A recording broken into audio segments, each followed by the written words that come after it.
warahmatullahi wabarakatuh.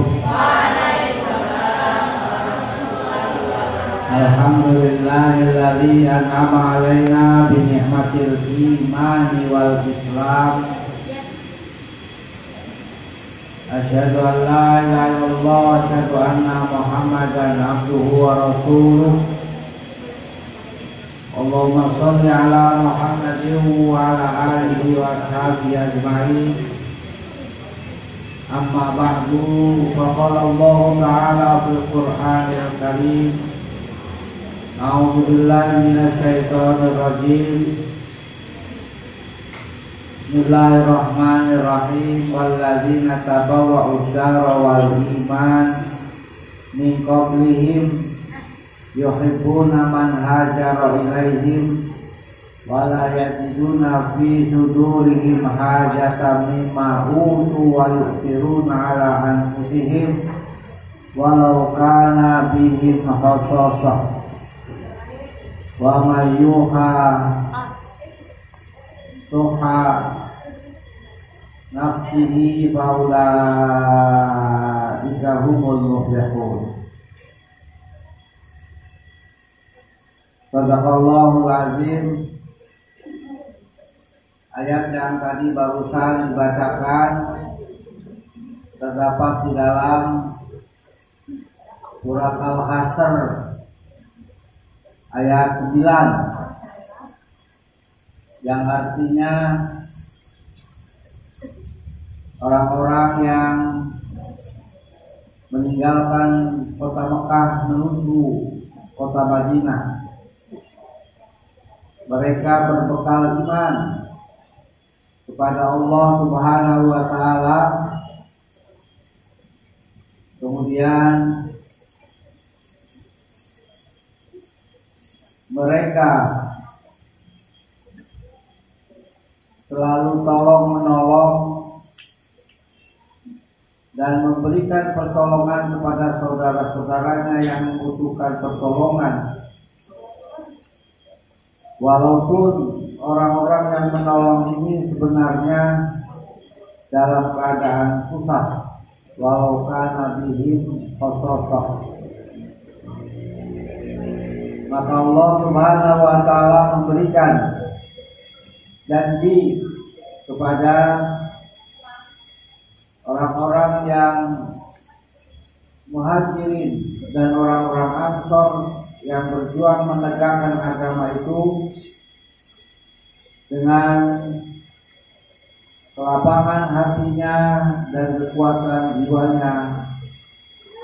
Wa ulaika humul muflihun. Mereka itu Allah Subhanahu wa taala akan berikan kemenangan, kesuksesan, kehidupan yang lapang.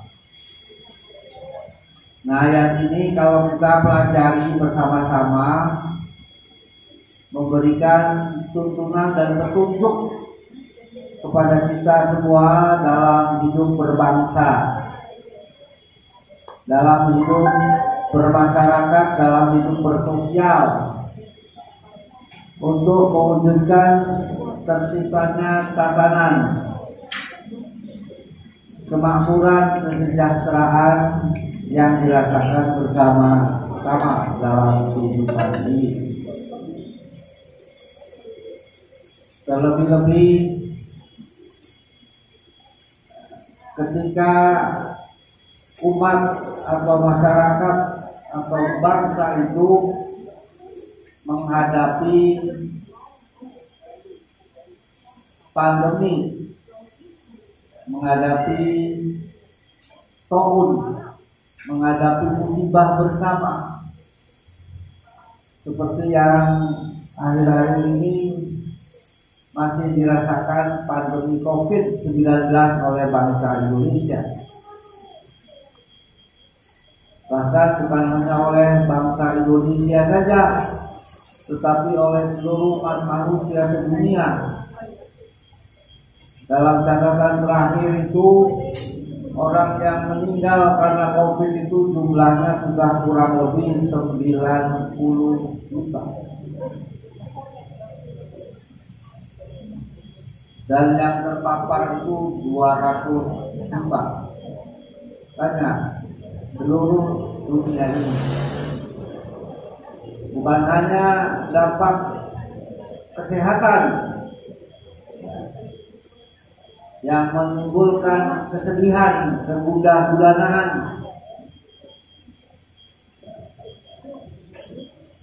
penderitaan dan kesusahan. Ya. Nah, ketika orang terkena COVID, ya apalagi sekarang gejalanya tidak hanya kelihatan. Jadi orang yang kelihatannya sehat tapi bisa membawa virus. Tahu-tahu orang yang kondisi fisiknya tidak imun, nah kemudian menjadi positif. Ya walaupun nyawa itu kan ditentukan sama Allah Subhanahu wa Ta'ala, cuma gejala itu harus memperhatikan. Ya kita yang sehat-sehat ini harus menjaga, ya menjaga dengan 3M, ya memakai masker, mencuci tangan dengan sabun, ya, menjaga jarak. Terus ya jangan sampai ada virus yang masuk, ya karena berinteraksi dengan dunia luar, ya itu ikhtiar, ya. Nah, di samping ikhtiar, ya Bapak ini nambahkan lagi bukan hanya faktor kesehatan, tetapi juga faktor ekonomi, ya memberikan dampak. Ya. COVID ini luar biasa. Perekonomian itu dari mulai, ya negara-negara yang ada di dunia ini sampai ekonomi nasional, sampai ekonomi penduduk masyarakat yang terdampak sedikit banyak itu ada pengaruhnya.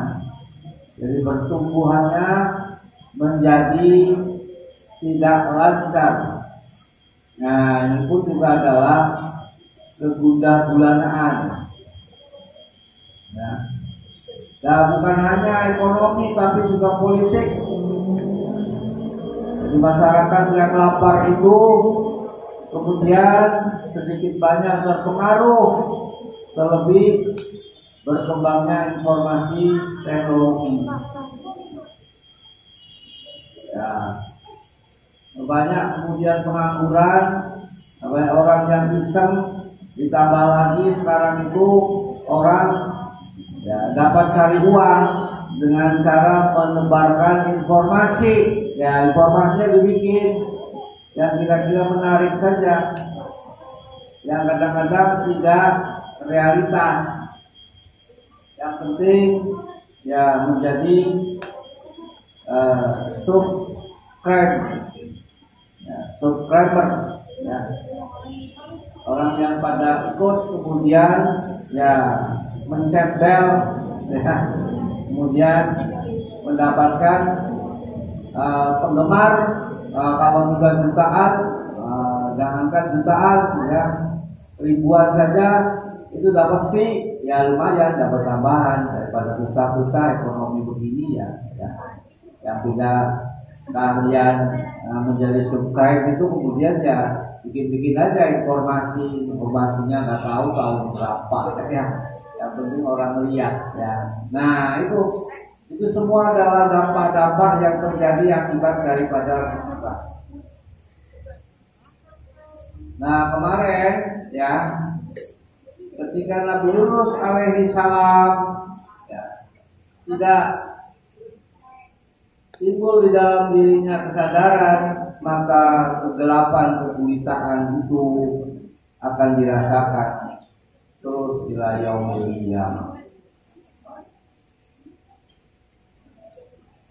Untungnya ada kesadaran dari Nabi Yunus alaihissalam untuk munajat dan berdoa kepada Allah Subhanahu wa Ta'ala keluar dari kegelapan.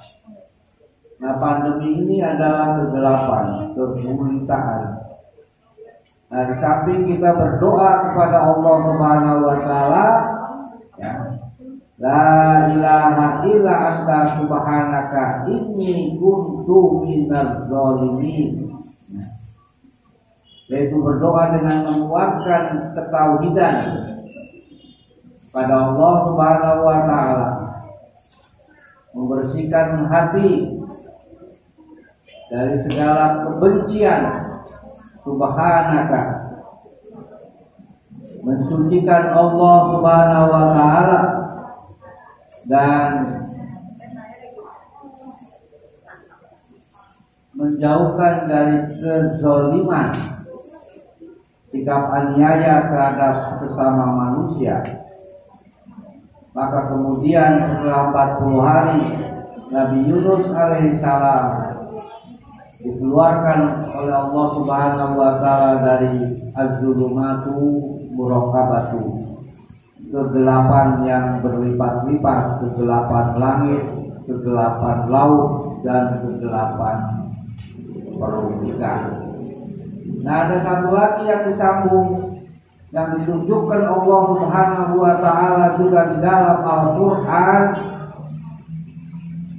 adalah memohon pertolongan kepada Allah Subhanahu wa taala, seperti halnya yang dilakukan oleh Nabi Ibrahim alaihissalam. Nabi Ibrahim alaihissalam ketika menghadapi kesulitan akibat dari kejahatan Raja Namrud yang memasukkannya ke dalam lautan api, yang menjadikan kehidupan itu bukan hanya gelap seperti yang dicontohkan oleh Nabi Yunus alaihissalam, tetapi Nabi Ibrahim alaihissalam menghadapi suasana kehidupan yang panas.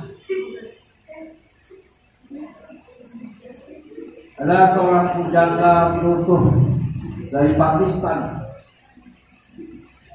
Dia membaca sebuah syair yang sangat menggugah hati manusia. Hai manusia, ketahuilah bahwa kehidupan dunia ini adalah panas,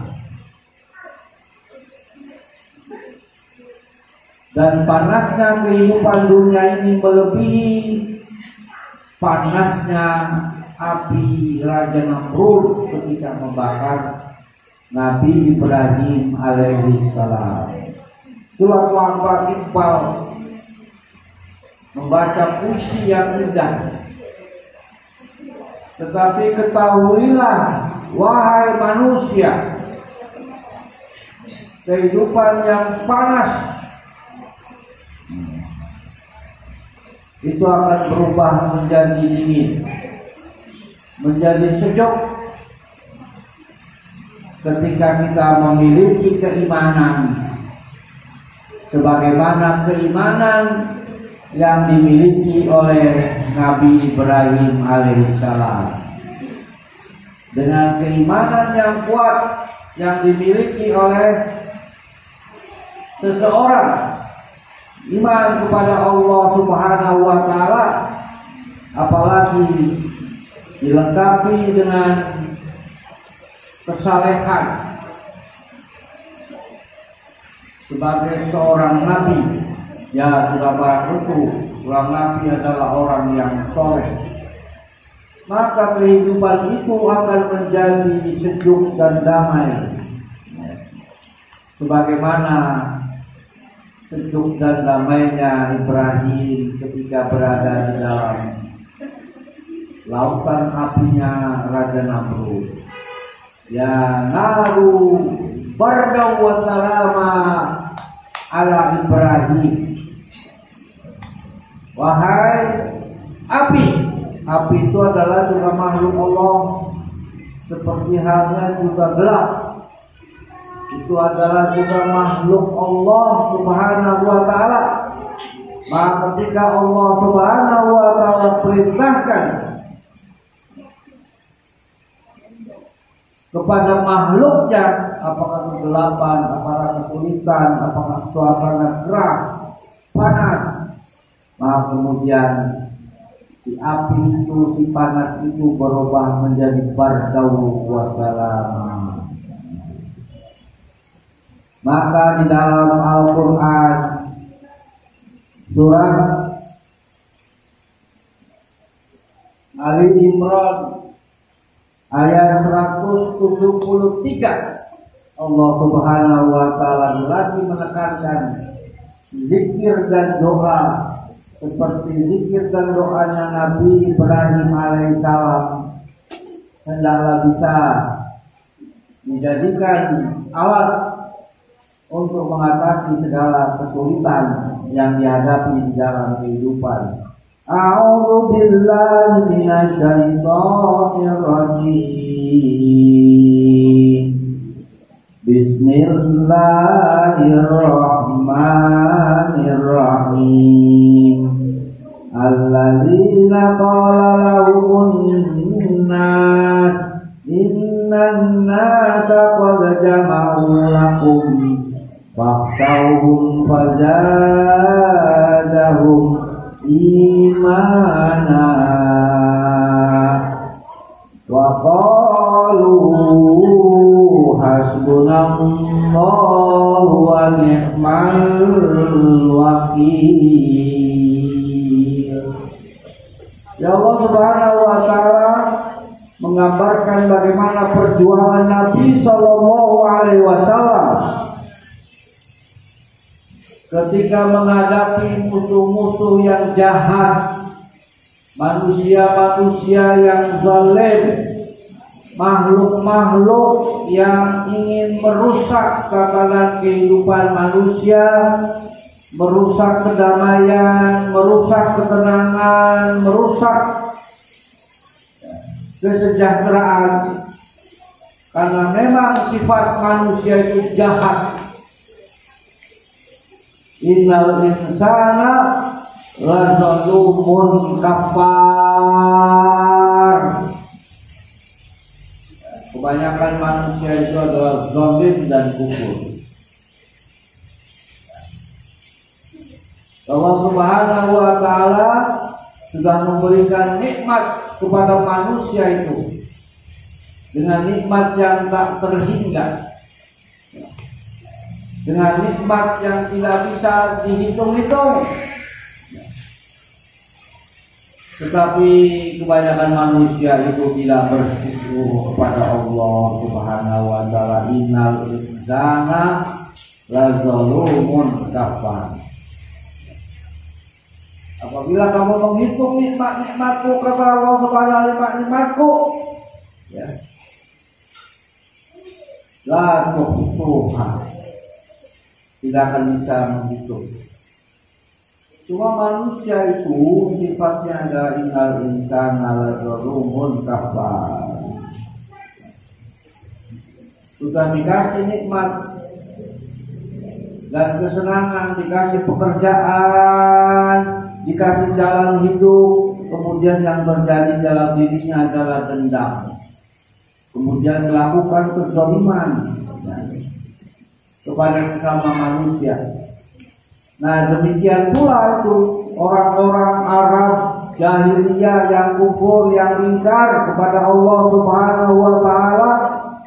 Mereka segera mengumpulkan teman-temannya, mengumpulkan pasukannya, mengumpulkan tentaranya untuk melakukan kejahatan kepada perjuangan Nabi Sallallahu Alaihi Wasallam. Maka perintah Allah Subhanahu Wa Taala, wahsyauhum, ya.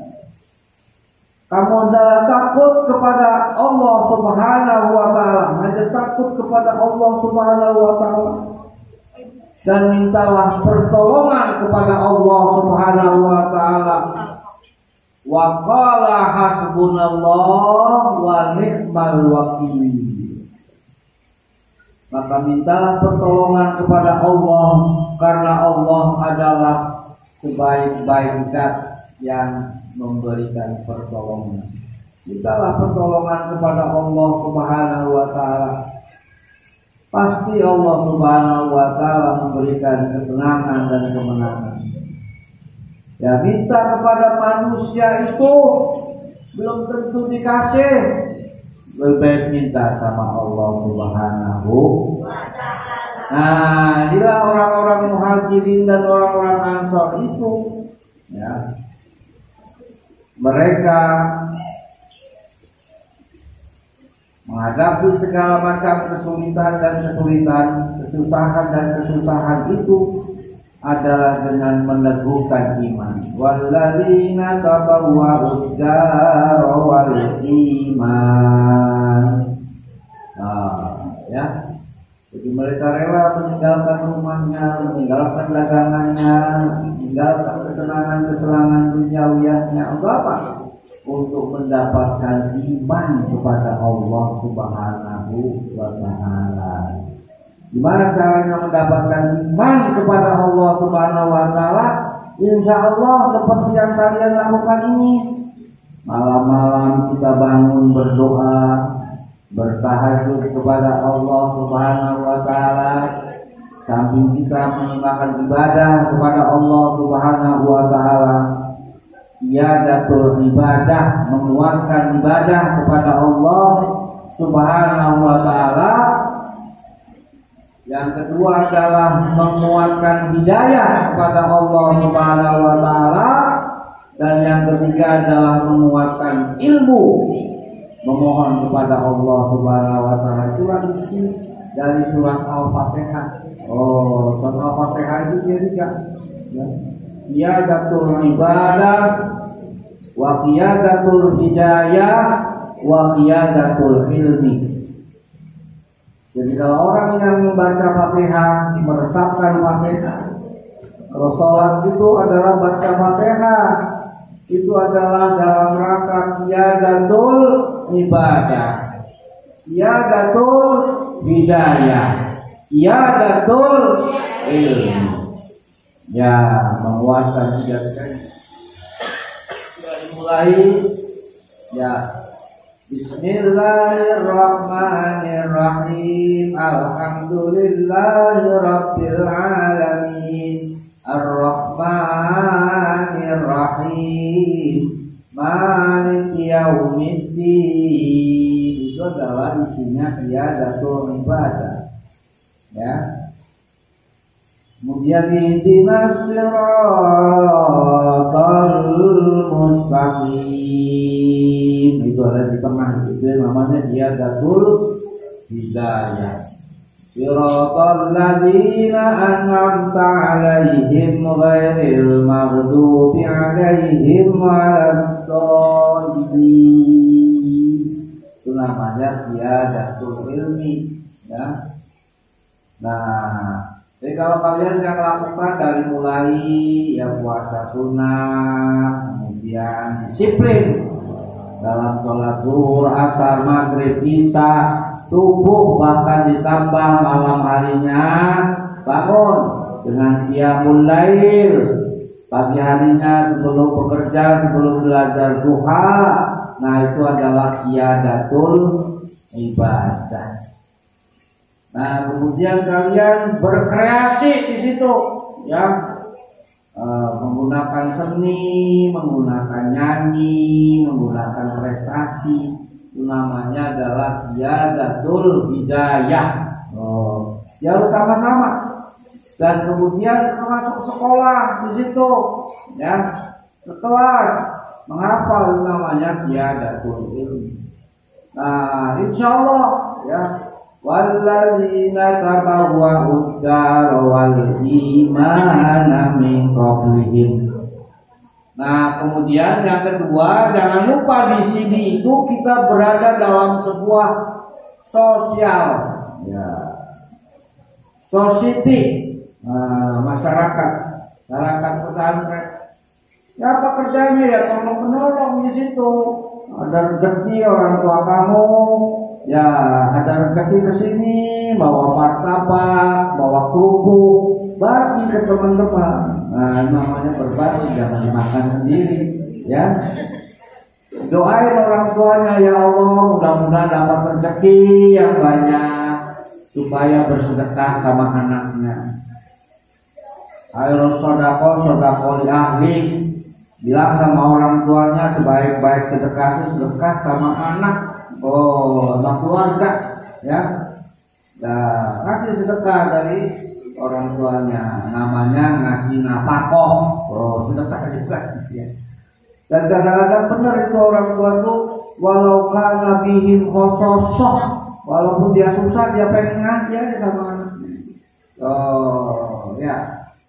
Nah, kamunya ini, ya, nih tambahannya itu supaya dapat tadi, ya. Wa may suhha nafsihi faulaika humul muflihun. Usaha yang keras itu suhha nafsihi, kamu pasti menang, kamu pasti sukses, adalah menambahnya dengan banyak munajat dan doa kepada Allah Subhanahu wa taala, ya. Nah, salah satu yang dianjurkan oleh Allah Subhanahu wa taala itu, ya, munajat dan doa seperti doa yang dibaca oleh Nabi Ibrahim alaihissalam, supaya kita keluar dari segala macam musibah, sulitan, ya. Hasbunallahu wa ni'mal wakil, ni'mal maula wa ni'man nasir, wala haula wala quwwata illa billahil aliyyil azim. Nah, kita minta sama Allah, karena sebaik-baik permintaan adalah permintaan kepada Allah. Minta pertolongan kepada Allah, karena sebaik-baik pertolongan adalah pertolongan dari Allah Subhanahu wa taala. Dan berikan pengakuan bahwasanya diri kita itu lemah. Yang hanya kuat itu adalah Allah. Bahkan bisa hancurkan itu kezaliman manusia yang merajalela di muka bumi ini. Manusia itu sifatnya jahat. Innal insana lazalumun kafar. Kepengennya dia senang sendiri, enak sendiri, sabodo amat dengan orang lain, mau susah mau menderita Nah, itu tidak ada filantropi, tidak ada kesadaran, ya.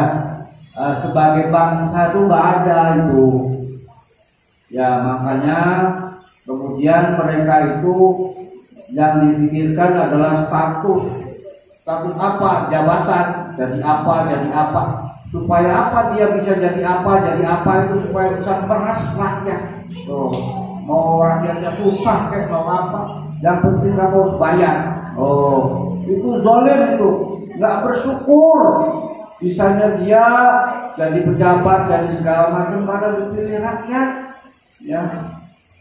Tapi kemudian manusia itu sedikit yang bersyukur. Wa qalilum min ibadiyas syakur. Yang ada itu serakah. Nah, karena tidak Fatihah. Dulu waktu kecilnya itu nggak pernah dikasih Fatihah sama bapak ibunya itu. Artinya jajan aja sama susu, ya. Ya. Nah, makanya kalian ini dari kecil udah difatihain terus, ya. Sehingga terjadilah sebuah proses yang namanya qiyadatul ibadah, qiyadatul hidayah, qiyadatul ilmi, ya. Nah, orang-orang yang tidak difatihain sama orang tuanya pada doain. Nah, makanya mudah-mudahan, ya, yang pada berpuasa itu harus kasih sayang sama orang-orang soleh. Karena kalau tidak ada doanya orang-orang soleh, maka musibah yang menimpa bangsa dan masyarakat itu akan terus terjadi sampai hari kiamat, sebagaimana yang dijelaskan oleh mufassir. Kalau saja Nabi Yunus alaihissalam itu sebagai orang yang soleh tidak mendoakan ya, umatnya, tidak mendoakan rakyatnya, maka rakyatnya itu akan terus menderita ila yaumil qiyamah. Naudzubillah min dzalik. Mudah-mudahan yang mendengar tausiah ini mendapat inspirasi, dapat hidayah dari Allah Subhanahu wa taala untuk berjuang bersama-sama melawan Covid ini. Memang betul melawan Covid ini harus dengan 3M, harus dengan apalagi. Tapi ada satu hal yang secara spiritual itu harus dilakukan oleh siapa saja, ya, yaitu ya berbuatlah yang soleh kepada orang-orang soleh. Ya, berikanlah kemurahan hati kepada mereka. Jangan kemudian orang yang susah sudah ditambah susah. Apalagi orang yang sedang berbuat kebaikan ini, ya, mendidik para santri menjadi anak-anak yang soleh itu adalah kebaikan. Waduh, kalau ya siapa saja ini ya, para pemimpin kita ini bermurah hati, maka Allah berikan kebahagiaan dan kesuksesan kepada bangsa, rakyat dan negara ini dengan kemakmuran dan kedamaian. Ya. Seperti halnya yang Allah Subhanahu wa taala pastikan di dalam surat Al-Hasr ayat 9. Nah, kalau perlu tambah ayat 10 dan dibaca lagi, itu mantap sekali. Ya. Rabbana ighfir lana wa li ikhwanina alladzina sabaquna bil iman wa la taj'al fi qulubina ghillan lil ladzina amanu Rabbana innaka ra'ufur rahim. Berkasih sayang kepada orang-orang saleh, orang yang beribadah, orang yang punya ya, kedekatan dengan pemilik jagat raya ini. Pemilik jagat raya siapa? Allah. Dia berdoa kepada Allah, ya, selamatkan hubungan sama Allah Subhanahu wa ta'ala. Hasbunallah wa fathul karim wa basyiril mu'minin. Wassalamualaikum warahmatullahi wabarakatuh.